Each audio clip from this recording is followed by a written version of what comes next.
How can it be that New York State's gun control laws, some of the toughest in the country, failed to stop a race-crazed killer who unleashed his mania on innocent citizens in Buffalo, New York? Also, why is baby formula suddenly in short supply? And how about galloping inflation? Is the U.S. Treasury Secretary right that President Biden's Build Back Better spending splurge played a negligible part in rising prices? And if we look abroad, should Americans be sanguine about NATO expansion to Sweden and Finland under the general rubric of serves Putin right? We'll talk about all this and more in today's episode of Independent Outlook. Hello, everybody. I'm Graham Walker, coming to you today from the Independent Institute in Oakland, California, right across the bay from San Francisco. As I shared on our broadcast 2 weeks ago, we recently lost our colleague David Thoreau, the founder of the Independent Institute and of this broadcast. He passed away suddenly and unexpectedly. David was remarkable, a serial entrepreneur, champion of liberty and law, writer and publisher of over 140 books, and of the influential quarterly, The Independent Review. We miss him. So, for that reason, let's get started. And I want to welcome, as usual, one of David's longtime colleagues, Dr. Williamson Evers, the director of our Center on Educational Excellence. Hello, Bill. Good to see you. Good to see you. Glad for the chance to talk with you about the issues of the day from your unique vantage point.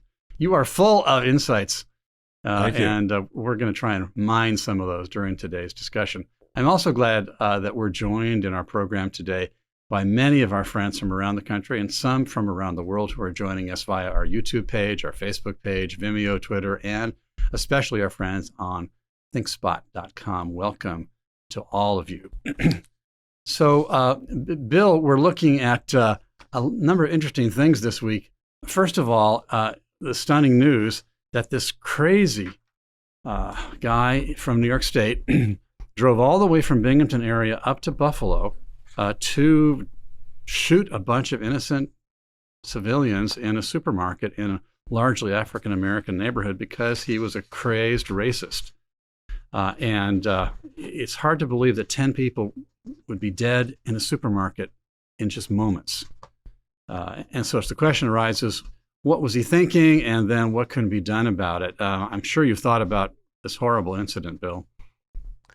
I have, and it's great to be back. I missed the program 2 weeks ago because I had COVID-19, and I'm quite recovered, so I'm delighted to be back. We're glad you recovered so quickly, Bill. Thank you. So it's interesting, there are all sorts of people with very far out views out there in the world. We have a huge population, and there are crazy socialists and crazy conservatives and crazy libertarians and crazy liberals, and all these sorts of things are out there. Obviously, the vast majority of people don't have these problems, aren't going to go attack people violently, kill people. But this man had, he was a nationalistic socialist. So he believed in workers' control of productive industry, providing the workers were white and right, exactly. pro-Aryan, and that they had his views. He had a Malthusian view. In other words, he feared a population crisis was going to destroy society. He wanted, a Europe of rural farms, of lakes and forests. Yeah, a weird utopianism. Yeah. Well, strangely enough, we can find in killers in Norway and New Zealand some of these same ideas, and some of them actually, I hate to bring up Hitler because everybody kind of makes everything, so-and-so's another Hitler, but Hitler had some of these same environmentalist ideas and some of the same Malthusian pressures that he saw in Germany, and he wanted to relieve that by seizing territory in the East. Anyway, the point is he had these views. Now, the liberals and the liberal politicians, the liberal news media are saying, this is caused somehow by Tucker Carlson or conservative politicians or something like this. This man explicitly said he hated conservatives. Yeah, he said hated conservatism is dead. Thank God, he wrote in the screed he published beforehand. He hated conservatives. He hated libertarians. He hated the free market. He hated free trade. Yeah, he hated all those. And, he was a nationalistic socialist. Now, again, you can have that view, which is a sort of dumb and indeed maybe evil view, but it doesn't mean you're going to be violent. You could have that view and just have that wrong-headed view. Mm-hmm. So anyway, we have it. Now, New York has some of the strictest gun control laws in the country. It has these red flag laws that are supposed to, indicate that so-and-so isn't safe to have a gun. Mm-hmm. But the man was a clever person, and he figured out how to evade. So even though he had made explicit statements that might have meant he wouldn't get a gun, he said, "Oh, I was just joking." Right. And then so that didn't trigger them. And there's concealed carry laws are extremely strong there. Mm-hmm. It was just a case of, and of course the president has, said, "Oh, well, this is the cause of racism." I mean, he was a racist. There's Absolutely. No doubt about that. He was racism very, drove him very anti-Jewish. Right. He hated Fox News, which liberals claim caused this somehow because he viewed Fox News as, Jewish controlled. He was an anti-Semite. So he is this anti-Semite, yes. And anyway, the liberals really mind this for tendentious reasons. And I think it's more like this is a crazy person, and, it would be better to have concealed carry so people could protect themselves. Right. That's the trouble. I mean, I was looking at some of the details, especially in the light of the fact that President Biden made, his appearance in Buffalo, and rightly so, to comfort those who were mourning. Right. I think that was fine. Yeah, that I actually was fine, appreciate but the rest of it was not so fun. Yeah, some of it was pretty inflammatory, really. I mean, yeah. And then, of course, the governor of New York, Kathy Hochul, has now announced earlier today a whole host of newly intended gun regulations in New York that will be even more specific than they were before. Right. And the strange thing is, I was reading up on some of these details. It seems that the rifle that he used was called a Bushmaster XM15ES, and which was not a banned assault weapon at the time that he purchased it, but he modified it. And there are details here that I don't need to get. The man clearly researched what he wanted to do. Yeah, but I mean, the trouble is that in order for the law to solve this problem by somehow being sufficiently precise about what is and what isn't permitted, the law would have to be voluminous. Right. And then have all sorts of unintended consequences.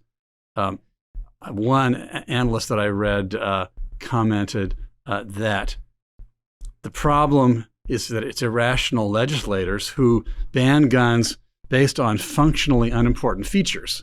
And then there's all sorts like the cosmetic features that it looks kind of like a AK-47 or something. Right. Like that. And of course, one response to that would be, well, if only then we kind of figured out all the different ways that bad people are going to get around this, and then we outlaw those too. It becomes it's more to me the fact that they fasten on the cosmetic things. A, it shows it's a very political and symbolic thing. And B, it shows they just don't know anything about guns and gun culture. So this is not the way to handle this. I want to mention personally, I've been kind of upset by this incident because when I try to put on Facebook analytical articles about the beliefs of this shooter, Facebook says you're violating our community standards because in order for an article even from a highly mainstream newspaper to discuss this man's beliefs, it brings up his beliefs about Jews controlling everything and all this stuff. and that triggers their algorithms, and therefore you can't post it. You're merely describing his beliefs. Right. But of course, they're quoting from them. Right. And so that's a very strange phenomenon. I don't like it because, I'm a policy intellectual. I like to be able to post things on social media that explain what's going on and what is motivating actors. I mean, for example, if you post something that says, look how horrible this guy is, and then you quote him, then it's going to be... That's right. It blocks it. Right. That's unbelievable. Well, so it's just an interesting tale of our time. It is indeed. I think I was struck by this analysis that Glenn Greenwald published yesterday, I think. His title was The Demented and Selective Game of Instantly Blaming Political Opponents for Mass Shootings. That was his title. Right. And boy, it's a long piece, and I'm not going to read it to you, thankfully. But I did learn quite a lot from it, which I kind of knew, but I kind of forgot. So, he reviews all these politically motivated mass shooters, for example. Particularly the one that wounded Steve Scalise. Yeah, exactly. That guy was James T. Hodgkinson, apparently a devotee of Rachel Maddow, who had campaigned for Bernie Sanders, and he hunted down the Republican congressman and, sniped at him and shot Steve Scalise. It would have been stupid to say that because he was an avid follower of Rachel Maddow, who described the Republicans as pretty dangerous and horrible people, that somehow she was responsible. She wasn't. Right. And then there's all sorts of cases of self-described black nationalists who claimed that their shootings were to overcome white dominance and that they were against the police and so forth, including last month, the guy Frank James in New York City. He said he was anti-police and so forth. Right. Right. There's all sorts of ideologists who are fomenting black nationalist and anti-police ideologies. That doesn't mean those people are guilty of Frank James's crimes. That's right. And you can have a viewpoint that's very skeptical of police actions, maybe of police training, of police rules of engagement, wanting to have greater accountability of the police. That doesn't mean that when some fly-off-the-handle person shoots a policeman and maybe spouts some of that same rhetoric, that you are responsible. And the same, you can be, black nationalism has its problems as an ideology, but that doesn't mean that it's responsible for every person that espouses those views and does something wrong. I mean, the thing is, if we took it as a principle that if some horrible mass shooter has somehow ideas that happened in some respects to correspond to some political ideology, if we have to abandon every political ideology who's glommed onto by a crazy nut, we're going to have to eliminate all political points of view. Not to speak of religions, right? Not to speak of religions, exactly. So Glenn overkill. Glenn Greenwald is a left of center guy, but he's very courageous and he's very thorough thinker in terms of thinking out the implications of things. So I think we should be grateful for him. Yeah, he said, here's a quote I took note of. He said, Greenwald said, "It is virtually impossible to find any ideology on any part of the political spectrum that has not spawned senseless violence and mass murder by its adherents." Sad to say. I don't know about spawn, but I mean, had somebody who happened to agree. I am got a little catch in my throat. I'm going to put a throat lozenge in. It's going to make me not be as clear a speaker, but otherwise it's worth it. I'm sure. Time. I'm sure that's fine. And of course, part of the reason that this particular interpretation has gained traction is that the killer in his published screed, part of which was plagiarized from the New Zealand mosque killer of a couple of years back, he mentioned his idea of white supremacy and his concern that white people are being replaced, he said. Okay, so that word replace has become kind of a trigger word. It happens to correspond with the word that some conservative, or are they right-wing, I don't know, commentators have used. But it's, no. The interesting thing here is this theory was originally put forward by Edward A. Ross, who was a He was at various schools, Nebraska, Stanford. And he was a sociologist. He was a pioneer. So this is the turn of the 19th to the 20th century. He was one of the founders of the discipline of sociology in the United States. He was an exponent of social control, how formal and informal institutions that the most important function in the United States is, or in any society, is social control. He was a critic of laissez-faire and capitalism. And most famously, he argued, again, this is at the early part of the 20th century, that Japanese coming to the United States on ships, they should be shooting the ships out of the sea. Wow. And so he was fired from Stanford for this. And his firing was the beginning of the American Association of University Professors. Oh, really? Yes. Wow. And so it's even more interesting. So I was a student at Stanford in the 1960s. And there was an English professor there named Bruce Franklin, who was a follower of Stalin and Mao. And so he got fired for an incident on campus. But he used to hold up this racist socialist of an early era as a socialist martyr, that he was in the but anyway, it has its origins in a racialistic socialist, the Great Replacement Theory. He wrote an article in 1901.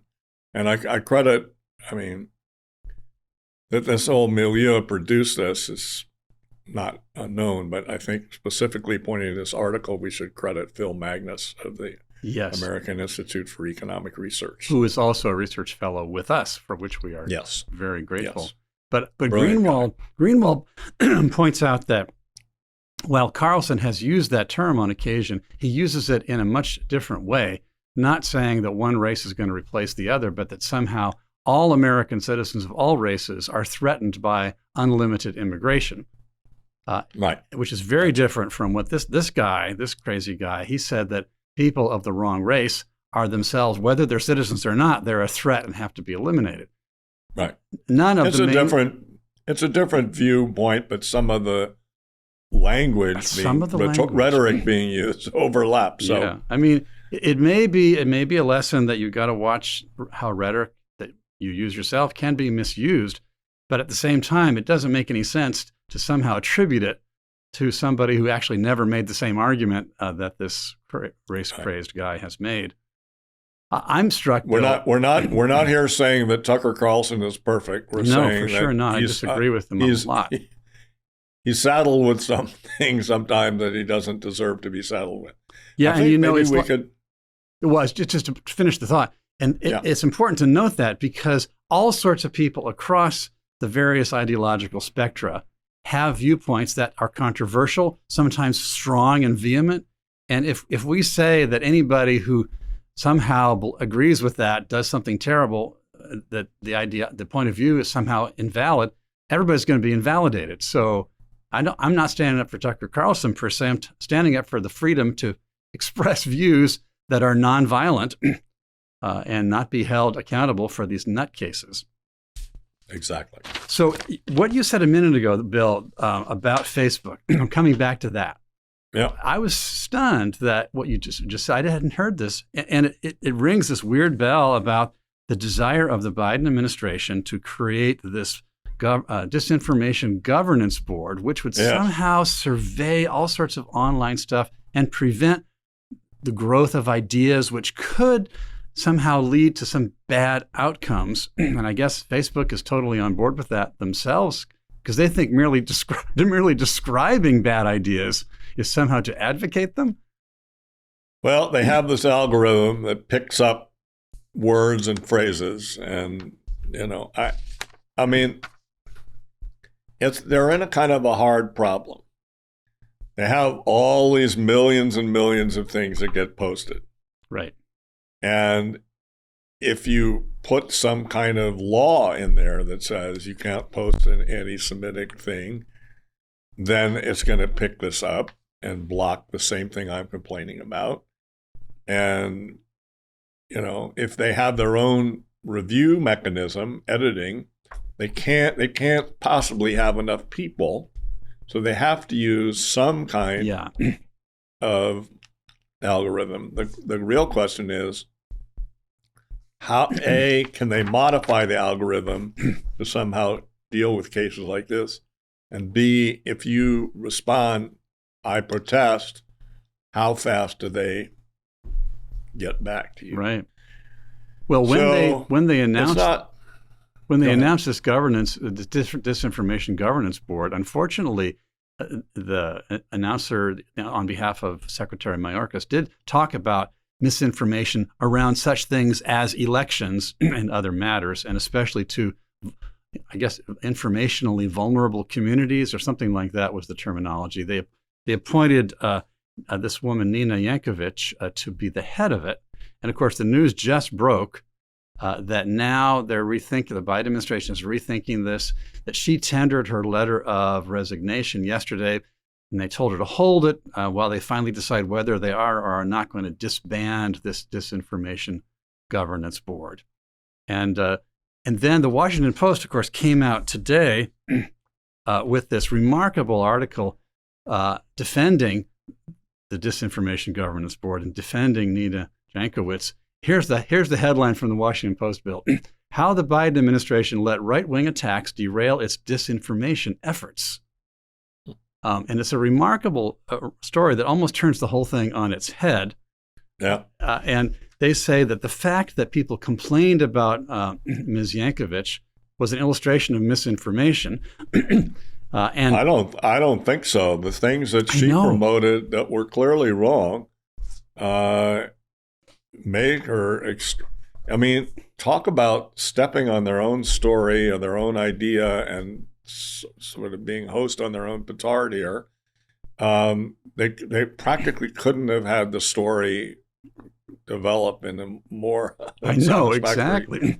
But we're naturally not happy with a government information control mechanism, and it's up to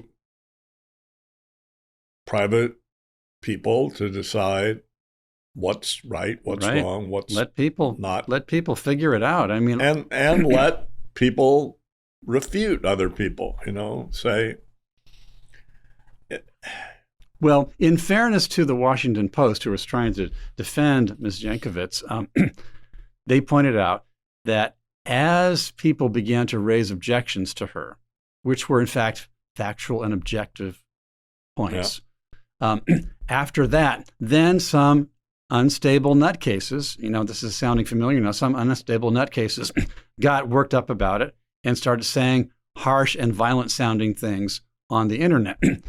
So the Washington Post therefore concludes that somehow if people hadn't objected to her appointment and her previous statements, then the nutcases wouldn't have been empowered.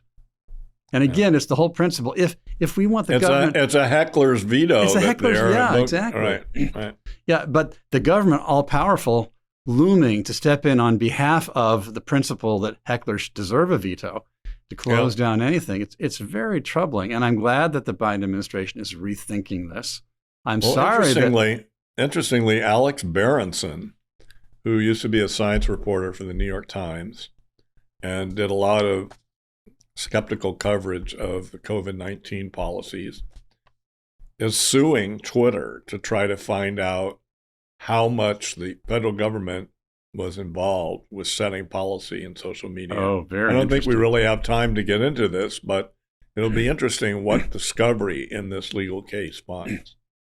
Just to be clear, regarding Nina Jankowicz, she was the one who is going to head this disinformation management board. She herself had previously publicly and vociferously discredited the claim that the Hunter Biden laptop was really Hunter's, which turned out to be true, and even the New York Times and Washington Post acknowledged it. And she's the one also who had publicly offered her support for the notion that Christopher Steele was accurate when he created that nutty dossier that was later discredited as false. So when people objected to her appointment, it was because she had seized upon these pieces of misinformation promoted them herself, and the thought that she would have the power of the state behind her own very quixotic decisions about what is and what isn't true was, in fact, objectively disturbing. I mean, you could say, well, the Hunter Biden story came through Giuliani. He was having some shaky problems with some stories at that time. Or you could say, a lot of government agencies found the Steele dossier somewhat plausible. But the fact that she really didn't have much of a critical eye or a skeptical eye is a very bad sign for somebody that would have a very, very powerful position. It's one thing to have bad judgment when you're just a private citizen, but when you're the head of a very potentially powerful government agency, watch out. And the solution to that is not, well, then only put perfect people in charge of government agencies. There are no perfect. The answer is don't have the government agency. Exactly. So, okay. So, speaking of government agencies. Yes, indeed. We have a government agency or two government agencies, the FDA and the CDC, who are screwing up baby formula. So the root of the whole thing is sort of a twofold matter. So one is sort of a single incident. That is that somebody found some contaminant, some dangerous material in an Abbott Laboratories lab. So there are very few makers of baby formula in the United States. And part of this is because high import barriers are kind of a shield behind which monopolies form. Right. So there are very, very few makers of it. And by shutting down this Abbott Laboratories manufacturing plant, about 40% of the supply was suddenly cut off. Right. Now, they have very strict tariffs and they have strict safety and labeling laws. I mean, I could kind of defend them. Somebody gets a labeling law that's a label on the package of baby formula that's printed in Serbian. Come on. They can slap a new label on top of it if they're importing it. And Nestle, they have an emergency thing right now to allow importing, and Nestle is importing into the United States. Even the claim by the Food and Drug Administration that they're going to let Abbott reopen this lab, the latest story that I could find in the New York Post said, no, the Abbott people say they have not actually still been given the opening, and that it might take 10 weeks to get back up to 10 weeks is a long time. A long time when you got hungry babies. Many mothers and babies need these formulas now. Yeah. The fact that we have these stringent import controls is the underlying serious problem. Not only that, but as I understand, one of the reasons for the dominant market position of Abbott is that they are one of the primary, if not the primary, contractor with the Women, Infants, and Children program, which means that their monopoly position is reinforced both by protection from foreign competition with tariffs and by the governmental welfare contracts, yes. Yeah, which favor their position. And so the government has created a favored monopoly position where the market is dependent largely on one supplier. When one supplier has a problem, then everything just multiplies. Now, obviously, another thing that's being pointed to is that a certain amount of this infant formula is in the stocks of FEMA, so the Federal Emergency Management Agency, and a fair amount of it's in the hands of federal border people. So if you have babies coming in or mothers that are giving birth on the border or something, and maybe they can't take mother's milk, then they need formula. And obviously, if there's a disaster of some sort and FEMA is helping out, they need stockpiling formula. It was reasonable. Yes. On the other hand, if you unload the stockpile, it might help temporarily, just like the Strategic Petroleum Reserve might have a tiny effect. But really, the problem is bigger than these stockpiles. So I think the people that are bringing these up are people who are trying to really make a point about immigration policy more than they're trying to make a point about baby formula. Yeah, I mean, and you can argue like everybody else, they're using, they're taking, grabbing for any thing. No. I mean, I'm up, for a discussion about border policy and so forth, but I think that the baby formula dimension of the border argument is a little bit of a distraction from, as you point out, the major issues. The real problem is they shut down this thing, this manufacturing plant. They actually never found any poisonous stuff in the baby formula, and so they should have reopened it right away instead of months. So the first indication that there conceivably could be a problem was like in September. In February, they more or less determined that they needed to really look into it, so they shut it down. Okay, they found out pretty quickly there was no problem. It's now mid-May. Come on, why isn't it open at the end of February or beginning of March or something like that? And why back then didn't they unleash imports? And why didn't some people in Congress or the administrative agencies say, maybe we shouldn't have these import restrictions? Right. So anyway. You know what's fascinating? There's a piece that our colleague, our research fellow, Ray March, has just published in Fortune, which really analyzes this very well. It's on our website, independent.org. Here's what it looks like by Raymond March and Glenn Furton. The FDA could easily solve the baby formula shortage by allowing more imports from Europe, he notes. And in the article, he points out that the issue is, on one level at least, labeling requirements, as you mentioned before. But he points out that the formulas from European manufacturers meet FDA's nutritional and purity standards, but don't meet their labeling standards. So in a situation like this, what really matters is the purity, not the label. So he says, why not let there be more imports? And of course, gradually, I think that's what's happening, if I'm not mistaken.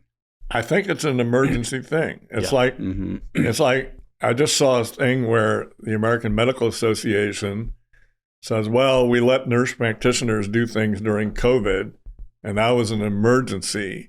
But now we're going to stop nurse practitioners from doing things that they did perfectly well during COVID-19, but we want our doctors' monopoly back.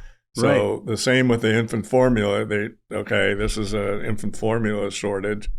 We're going to let the regulations lapse a little bit, but we'll slap them back on as soon as we can. Why don't we learn from these crises that the crises are either caused by or exacerbated by excessive government involvement in whatever, the market for it is, whether it's healthcare or in this case, baby formula.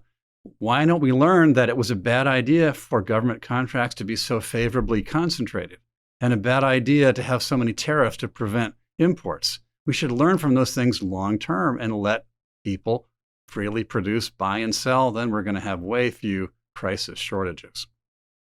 I think you're absolutely right, Graham. I think, I point to two things. One is not enough of the population is really economically literate. It's hard. It's not a natural, easy thing to understand things like supply and demand and opportunity cost and all various analytic things. And it's not that hard, but it's not just on its face easy to understand. And secondly, one of our friends online from our Facebook page, Katrina writes, more competition in the USA. Common sense, she says. Okay, Katrina, I think you're on the right track. I agree. And the second thing is that the special interests are concentrated, and the people who could benefit from competition and lowering the stranglehold of the special interests are dispersed and gain only a little bit of money from it, whereas the special interests are reaping monopoly profits from hanging on to their positions. So this is why we have programs like this, all the books and articles that come from Independent Institute and other good think tanks to try to push back against this. Exactly. And by the way, just a reminder to everybody who's with us, we do have our website, independent.org, which is full of evidence-based analyses of these and other issues. You ought to take advantage of it. Among those issues was one I thought of day before yesterday when I filled up my gas tank. I've never spent so much money in my life to fill up my gas tank. And I think that's probably true of millions of Americans now. And it's not just gas. This guy I know, Mark Tucker, was in Death Valley, and he posted a picture. Admittedly, Death Valley is, it's an out-of-the-way place. It's remote. But gas prices were all over $8. Oh, my goodness. That's worse than the $6.99 here or whatever. Unleaded, regular diesel. They were right, and of course, unfortunately, premium diesel, right, all over $8. Unfortunately, not just gasoline, also food and all sorts of other things are on the way up, and everyone is realizing something is wrong. The other day, in the Bay Area, they're over $6. Yeah, exactly. A gallon. Yeah. Well, we have a lot of strange things that are going on here. One is that the Biden people are saying, and Biden himself is saying, well, the solution to this is more gigantic government programs and big spending. So this is obviously not the solution. This is things like the American Rescue Plan and all the spending that was connected to all the COVID relief, some of which was certainly under Trump. A lot of it has been brought in and escalated under President Biden. So all this money, this printing press money, and this monetization of the debt that leads to this printing press money, this amount of money chasing after the goods that are produced in the society leads the prices to go up. Right. And so they have to stop that, and then they have to provide some regulatory relief and tax relief, and that will make things a little easier on us.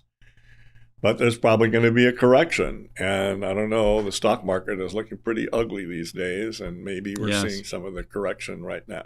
It may well be. It was a little disturbing to have the U.S. Treasury Secretary say a couple days ago that while she acknowledged that the spending programs had fed inflationary pressures, it really wasn't the major point. And she talked about the war in Ukraine and supply chain issues as a result of the pandemic and so forth. Both those things, no doubt, had their impact, but the underlying problem, I think, is the one you described.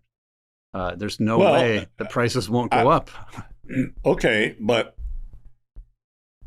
there's several things to this. So, okay, Ukraine war. Well, the United States is spending a lot of money. I mean, they're having it's so much money. So generally, I think of the Heritage Foundation, where I know many people, as certainly not reluctant to spend money on military activities. And they are raising a very strong cautionary flag about the amount of money that's being poured into this Ukraine conflict.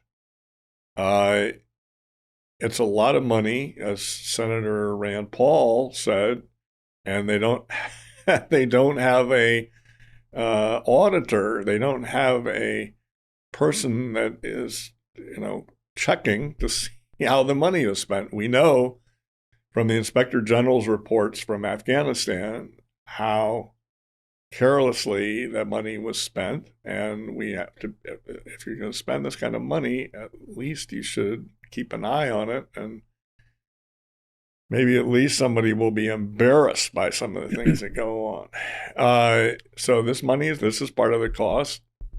U.S., obviously, along with Russia, along with Europe, contributed to this losers on every side war that we're having in Ukraine. Obviously, the Ukrainians are losing the most, but,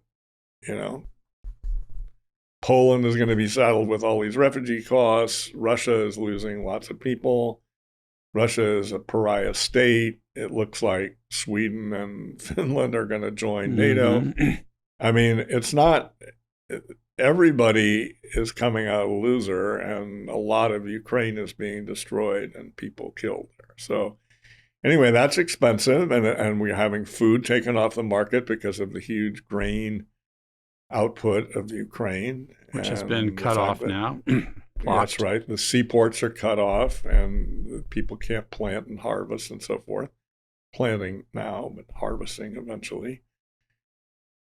And yes, supply chain has problems. There was, things were confused during COVID, but the fact that the U.S. the U.S. had tariffs and other blocks on steel from Ukraine at the same time we're pouring foreign aid into Ukraine. Mm-hmm. So we have these weird contradictory policies. So anyway, if they would unblock a lot of the regulations involved with trade, costs would go down. They could block the job licensing things that contribute to poverty in the United States and lack of upward mobility, and that a lot of things could be done that would make the economy work more smoothly. But we're probably going to have some kind of contraction, some kind of correction because of this huge money supply expansion. And let's just hope that some things are eased so that it isn't too catastrophic. Yeah, I'll say. And I think that it doesn't help, though, for key leaders like the Treasury Secretary to kind of downplay and backpedal what, in fact, is the largest drivers behind the problem inflation, namely the remarkable expenditures coming from the federal government, financed through deficit borrowing and creation of money, driving demand and leading to higher prices. These are factors that you just can't get away from. And even if you tried to get away from them by legal or governmental action, such as, let's make a law so that prices can't go up. Good luck with that. No, they're trembling some kind of energy security law in Congress. So here are the numbers. Okay. With the beginning of the COVID, the government created $3 trillion of new bank reserves. This is the monetization of the debt, and sent checks to people and businesses. Then they borrowed another $2 trillion. If I said it was $3 trillion in the beginning, and then they borrowed another $2 trillion, and they also sent that out. So the federal debt rose almost 30%. So, 30% in a short span. This is a policy that has consequences. Right. So another thing that they could do in terms of the supply side is the ports could run more free. They could like operate 24 hours a day. They could have automation. The unions, who are in collaboration with the Democrats, the Longshoremen's Union, block automation. That would let the ports run much more smoothly. So there's a lot of policy things that could be done. Obviously, the gasoline supplies and other energy, petroleum, natural gas supplies are affected by pipelines. You can't have, crude energy if you can't get it to some place it can be refined. It's not going to do any good. So if we're blocking pipelines, and again, the Biden people are doing that as a matter of policy. So they shouldn't really be surprised that gasoline prices at the pump are You high. mentioned blocking pipelines. You're referring to the Keystone Pipeline, which would have brought a huge torrent of petroleum from Canada down into U.S. refineries. Not going to happen. And largely for environmentalist concerns, I believe, in the Biden administration. These things have consequences, and I suppose we should probably just go back to one of your points a moment ago, that we should probably give a shout out to some of our friends over at the Heritage Foundation, with whom we don't always agree, but it's kind of heartening to see them seeing the downside of military action and military spending. They haven't always seen the downside of it. And I think one of the benefits of the Trump years is that things that were kind of given automatically a pass, and things that he labeled endless wars, are getting fresh scrutiny. And I think that that's not to be scoffed at. I think just getting back to this Ukraine war matter that we were introducing with regard to inflation, there's an increasing shift that makes so there's U.S. aims, and there's also Russian and Ukrainian aims, and interspersed in there are European aims. But anyway, so Ukraine is starting to think they're doing so well that they can win. And I mean, win in a big way, maybe drive the Russians out of Crimea. That would be a big achievement. Well, they're starting to talk that way. And the problem is not so much that they're going to be able to do that. The problem is that given the people, so Ukraine is an imperfect democratic country, but it is democratic in many respects, and public opinion has its effect, as it even does in autocratic countries. And so the problem is that any Ukrainian leader who settles for things like, we agree to be a neutral country like Austria was in the early part of the Cold War, and we, maybe go back to the boundaries before this invasion, at least as a temporary measure, and so forth, they would be denounced as a traitor now. Mm-hmm. And at the same time, the Russians have a kind of a related dynamic. Since they're not doing very well militarily, they are afraid of settling because that would be perceived as a defeat. Yep. And Putin has had a lot of problems. His economy has not been doing well, and the corruption situation has not really improved.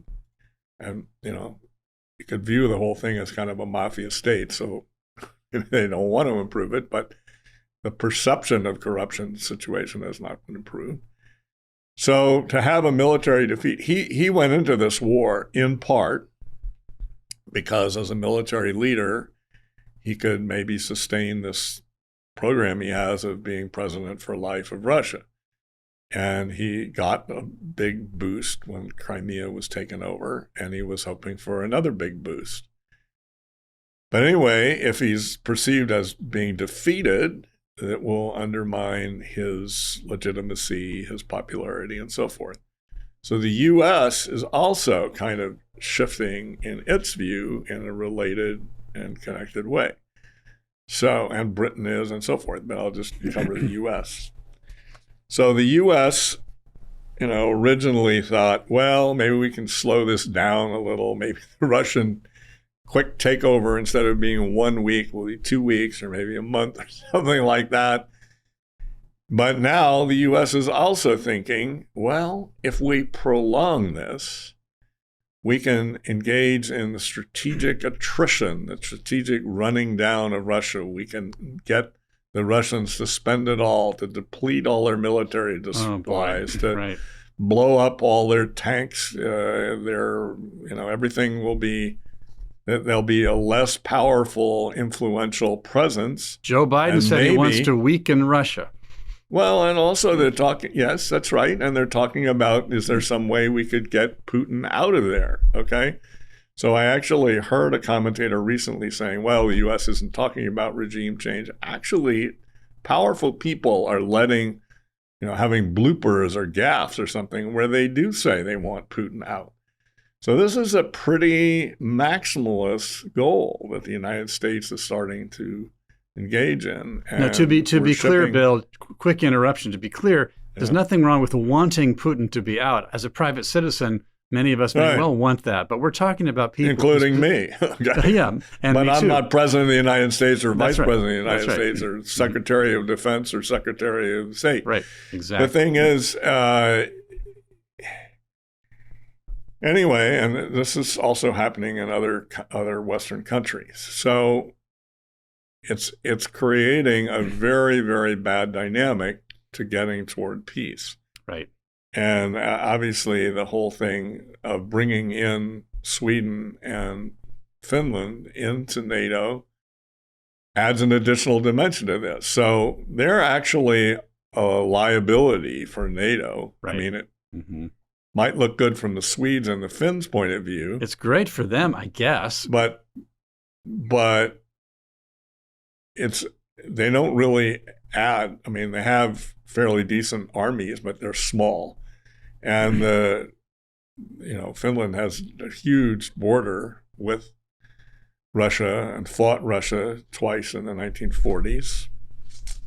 And Putin has moved tactical nuclear weapons up close to the Finnish border now, apparently. Right. When I was a kid, I read a joke book from the 1940s, and it said, "What is the Soviet-Finnish war? A fight to the finish," it said. But anyway, oh, boy. Little kid joke. Anyway, so it wasn't a fight to the finish. The Finnish fought them to a standstill. They did. And worked out a modus vivendi. But the thing is, not only you start adding obligations, then pretty soon Poland has said, well, we want an American army based in Poland. Or Estonia says we want to be able to do X, Y, and Z with the Russian speakers in our area, and please protect us by putting missiles in there. Whatever, you start multiplying this, it's also expensive. I mean, the greater the geographical area and boundary line that you have to defend, the more the American taxpayer is going to be hit with this. So it's not that Russia is threatening to invade Finland or Sweden right now. This is just these countries taking advantage of a situation. Right. They perceive weakness. Yeah. And they perceive an opportunity that it's hard for the NATO countries to deny them entry, given what's happened to Ukraine. Now, the only person that's balking is Turkey, and they're only semi-balking. And the reason they're balking is because Kurdish political activists live in Sweden. Right, okay? members so of Stockholm, the Kurdish People's Party. Right. So, not my favorite party. But anyway, Swedes have had a pretty open... You can think of Americans who fled the draft to go to live in Sweden and all sorts of different things over the years. So anyway, Turkey and Sweden may be able to work that out. I don't know. But the point is that things that really don't warrant, I mean, NATO itself is a problematic thing, as Senator Robert Taft Sr. pointed out long ago. Long ago. But the more intricate you make it, the more opportunities for something to go wrong. I suspect that President Erdogan of Turkey also sees an interesting opportunity for himself, not merely to get some pressure against his internal adversaries in the Kurdish People's Party, but also if he is playing the role of the host of the peace talks, and he's the one who's standing in the way of NATO membership for Finland and Sweden, the Russians may take his role more seriously. It may give him a stronger position to broker a peace.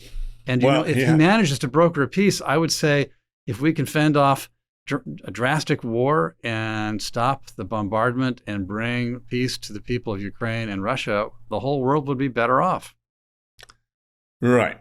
So he says himself as sort of Theodore Roosevelt during the Russo-Japanese War of 1905. 1904, whatever it was, right, in that period. Anyway, the point is, Erdogan also has serious domestic problems. He's got inflation running at an extremely rapid pace. He's just in election trouble, and he's another country that's a kind of quasi-democracy, and they do have elections there, and they take the elections seriously. So if he could distract this by being a major figure on the world stage, he may be domestically benefited by that. Well, I would say that if he does get domestically benefited, that may not be great for the Turks, but it might be worthwhile to have actual brokered peace. And Macron was trying to do some of that at various points too. There could be other.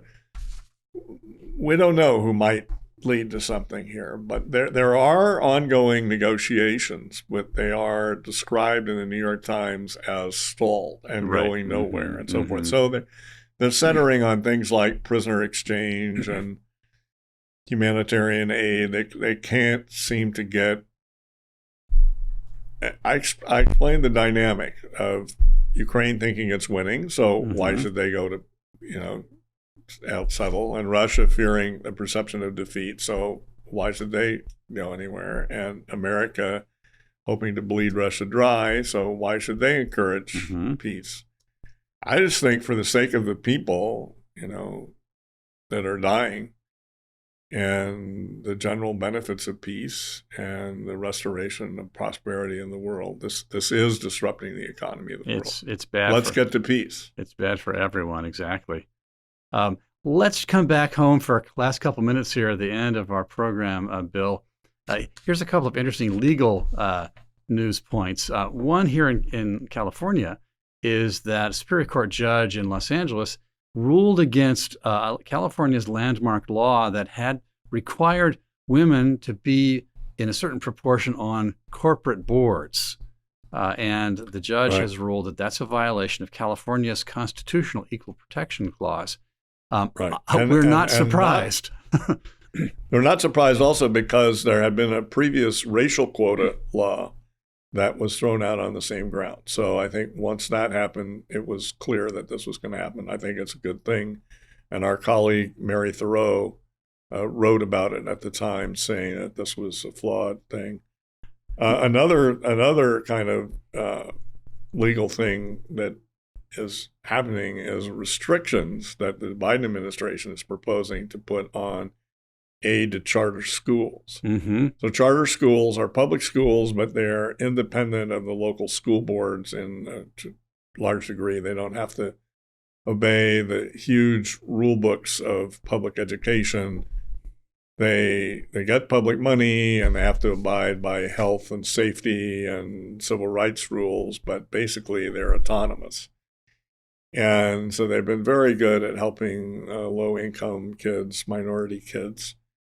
And the Biden people, many of the officials in which, previously were kind of favorable to charter schools, but under the teachers' union pressure, they've turned against them. So now they say they have to prove that they don't have any negative fiscal impact on the regular public schools. Hey, I'm sorry, if the regular public schools are not doing a good job and the kids migrate into the charter schools and that somehow makes the purse strings tighter for the regular public schools, too bad. Go compete, do a better job. Maybe you'll get them back. And they're also saying, well, they have to prove that they have diversity in their faculty and on and on. So they're just loading them with bureaucratic things that will block charter schools. And, Senator Dianne Feinstein, all sorts of interesting people that are the political strange bedfellows of trying to save the lives of children, give them educational opportunities, have written to the administration saying, don't do this. But it seems like they're on the path to doing it. You were going to mention to me maybe one last thing about this case that Ted Cruz argued regarding the Federal Election Commission. An absolutely fascinating case. So going back to the original law case, Buckley v. Vallejo, about campaign finance, we all remember that in the wake of various scandals in the past, Senator McCain and others loaded our campaign laws with various restrictions. So you had to report all sorts of things, which is onerous, but could be worse. But then there's also how much you can contribute and what ways you can contribute and who can contribute and so forth. So one of the things that the law has held all along is that you can't corrupt yourself. So if you campaign and you spend your own money, you're not unduly influenced by someone else. You're not unduly influencing yourself. You're not bribing yourself. Right. You're not casting a bad light on the election process. This is a supposed perception of corruption, right? Even if there is none. So you can't really do that to yourself. So you should be able to do self-financing. Now, one of the things that they put in was, okay, if you lend your campaign money, you can pay back some of that from donations, but you can't pay it all back. So it can only pay back to a certain extent. So let's say you own a small business, or you're a legal professional or something like that, and you have some money and you loan to your campaign, which many people do. You can't get all your money back. And what this does, as is really much of the purpose, in fact, of campaign finance regulation, is it locks in the incumbents. It protects them from competition. It protects them from rivals. And one of the kind of rivals that you could have is a self-financing candidate. And that self-funding candidate would like to be able to pay himself or herself back. Well, the court found that it was a denial of free speech. This is FEC versus Ted Cruz, the senator, and his campaign. And he deliberately, he's litigated 9 times in front of the Supreme Court. He's a very smart, pretty good legal at it. mind. Mm-hmm. And so he thought this is ripe for a better decision. And it follows. The funny thing is, so there's all this discussion of precedent and stare decisis and so forth in connection with abortion right now. But the tendency of Supreme Court decisions is to chip away on free speech grounds on these regulations of campaign finance. And this goes back to the earliest days of considering it. Well, the funny thing is that the same people that are jumping up and down about precedent don't want to have precedent on this. They, in fact, want to throw out the free speech rights of people who run for office or people who donate to people running for office. So the Wall Street Journal said, well, isn't it funny to see how they reverse their view toward precedent when they don't like what the precedent. And it was a 6-3 ruling, right? Yeah, yeah. I also think that Clarence Thomas said, I think the correct thing is that, what you want to do is interpret the Constitution correctly in light of what it says, in light of what it meant. And if it's been persistently interpreted wrongly in terms of what it says and what it meant, then you want to overturn it. And then the people who shout precedent at that point are people who don't have a good argument. Right. Brown versus Board of Education, for example. It overturned precedent. And that was probably welcome. I think we can't deal with that at the end of our program. No, indeed. We're going to have a lot of interesting Supreme Court rulings issued over the next month, and I anticipate we're going to be talking about them. Gun rights, obviously the abortion case. We're all watching to see which ruling is going to be leaked next before it's officially released. Hopefully no more of them, but there's going to be a lot of news of that type. It should be quite interesting over the month ahead. And we will do our best to bring everybody our best analytical wits between the two of us, and a number of our colleagues will be joining us over programs ahead. So keep coming back to us here at the Independent Institute. Any final word of wisdom from you, Bill? Yes, I noticed that the president has put us back into Somalia. Oh, and I think we probably can expect the same result as we had last time. Mm-hmm. Boy, that's depressing. Okay, thank you for that gloomy but realistic word, Bill. And thanks again to all of our friends who've joined us from long distances and short here for this episode of Independent Outlook. We do invite you to come back to our website, independent.org, for all the resources that we can offer you on these and other topics. We try our best to always have an eye for individual liberty and law, as well as for evidence when we bring you this material. And Bill Evers is a big part of that, so thank you, Bill. Thank you, Graham.